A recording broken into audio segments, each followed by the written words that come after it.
David Knight, and we're going to be talking to Larry Klayman in this segment and the next. Of course, he is the founder of Judicial Watch and Freedom Watch. You can find Freedom Watch at freedomwatchusa.org. And I wanted to get Larry on because he's involved in trying to get some justice for a couple of individuals who were acquitted in the Bundy standoff, but they nevertheless still spent about 2 years in jail awaiting trial, and they want some compensation for that, especially given the criminal actions that have been exposed in those various trials because of a BLM whistleblower.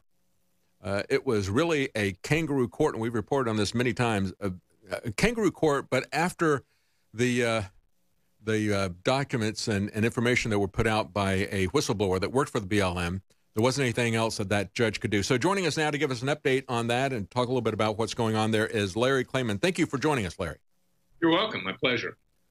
Tell us a little bit about what's going on with this trial, because we've just had, I think, a miscarriage of justice. We've just had the trial up in Oregon of the FBI agent who lied, obstructed justice, and so forth, has now been let off the hook there. I know that there's a move by the Finicum family to try to get some compensation there, but you're involved with some people who were acquitted in the trial in spite of all of the rigging and the slanting of information and things that were not allowed to be talked about by the judge there in that particular case. It was eventually blown open, not because they decided that they would have a fair trial, but because of what a BLM whistleblower exposed. Tell us a little bit about that.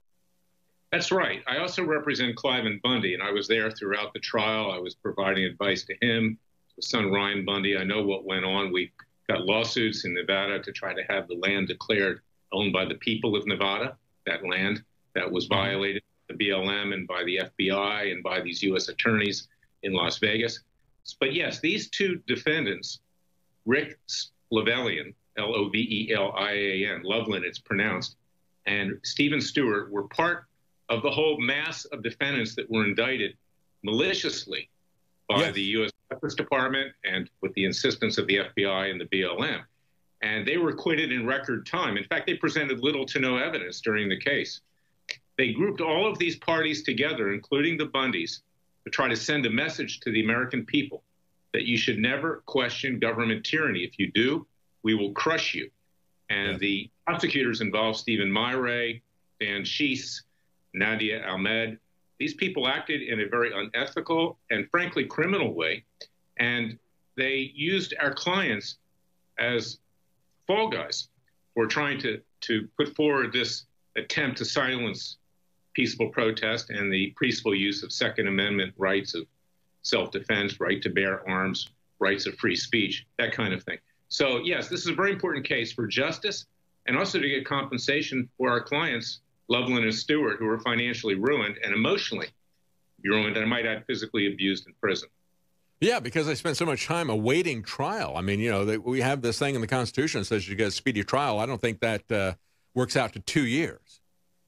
No, it doesn't. And we had a very corrupt judge by the name of Gloria Navarro, handpicked by the corrupt Senator Harry Reid, nominated by Barack Obama, confirmed by a Democrat Senate at the time.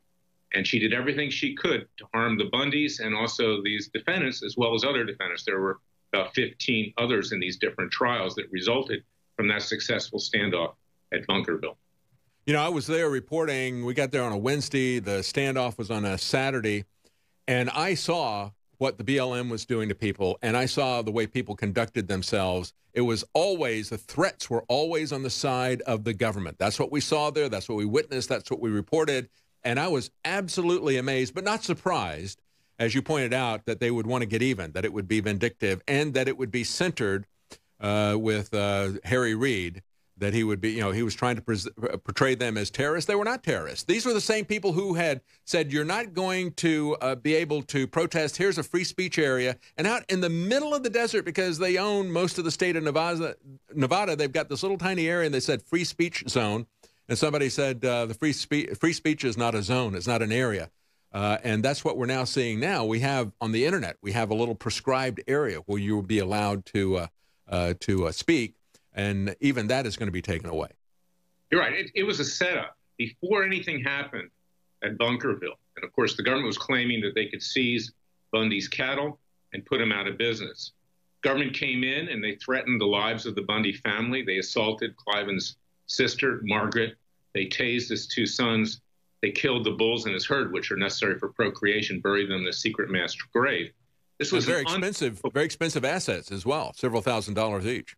Absolutely. And this was an assault on the rights of the American people. So at the time, Fox News was covering it. You were covering it, others were covering it. People throughout the West in particular came to the Bundys to peacefully protest. They were armed because they saw the violence that had occurred by the federal government.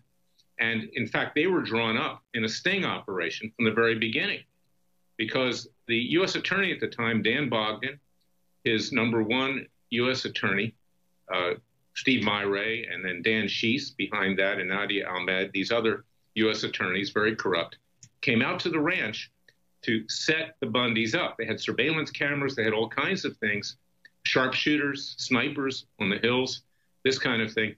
And during the course of the trial of Klayman Bundy and his 2 sons, Ammon and Ryan, it came out that this exculpatory evidence, there had been video cameras that actually showed that the Bundys weren't threatening federal agents and others. This came out. And then a whistleblower came forward by the name of Larry Wooten, who revealed that at BLM, they actually had kill lists for the Bundys hanging on the wall, and they were being called subhuman and retards because they're Mormons. So this is the kind of thing that's out there. And make it even worse, Stephen Myray, who was then acting U.S. attorney, was covering this all up and retaliated against Wooten for coming forward. This is a huge scandal, and it tells you something about what's been going on with President Trump and the Malheur witch hunt and everything else. This Justice Department has become corrupt to the core. Attorney General Jeff Sessions won't do anything about it. So, yeah, we did something about it. We just sued the prosecutors and the others involved in this entire matter, including Comey, James Comey, who was head of the FBI at the time. And, you know, it's amazing to me that 6 months after even Gloria Navarro, and we had reported on how she was rigging this and say, you're not allowed to say anything about the BLM, even when somebody says, well, I was very afraid, and the defense attorney says, who were you afraid of? You can't say that. You know, you're out of order. You can't ask them who they're afraid of, because obviously they were ducking down on a concrete barrier on the other side of that the BLM was on, because the BLM was pointing guns at people, threatening us on the ground with loudspeakers that they're going to shoot us. And so you can't ask if they're afraid of the BLM. But after all of that, Gloria Navarro just kept running down there, as you pointed out, very corrupt judge, shutting down any exculpatory evidence, not allowing anything to be told about the corrupt actions of Dan Love and so forth. And after this got exposed, she couldn't do that anymore. So she declared a mistrial, then dismissed it with prejudice and so forth. 6 months later, this guy who's still working for the Department of Justice comes back in and says, I want you to reconsider. We still need to come after them. I mean, that's the amazing thing, Larry, when I look at this, is that these people won't give up. And as you point out, Jeff Sessions won't get rid of them. All right, we got to take a quick break. We're going to be right back with Larry Klayman, Freedom Watch founder, and you can find him at freedomwatchusa.org. He was there defending the Bundys against this unethical, illegal attack, and the way that our justice system has just broken down. It's Larry Klayman of freedomwatchusa.org, and Mr. Klayman was part of the Bundy defense team. He is now representing 2 men who were very quickly dismissed. They had absolutely no evidence, although they'd held them for nearly 2 years in jail. They held everybody there for 2 years or longer before they got a trial. Once these guys got a trial, it's obvious that they had no charges, so they are suing to try to expose the corruption of the Department of Justice, as well as to get compensation that they truly deserve there.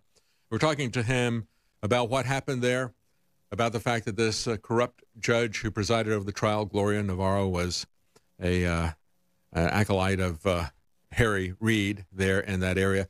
But I wanted to get some information about the other people who are still there. Anything else you want to tell us, Larry, about your clients and this particular case? But also there's another couple of individuals who were found guilty as in the earlier trials because that information was skewed, because they withheld information about what the FBI and the BLM were doing that would have shown that they were the aggressors, withheld information about Dan Love, who had been violating laws and so forth.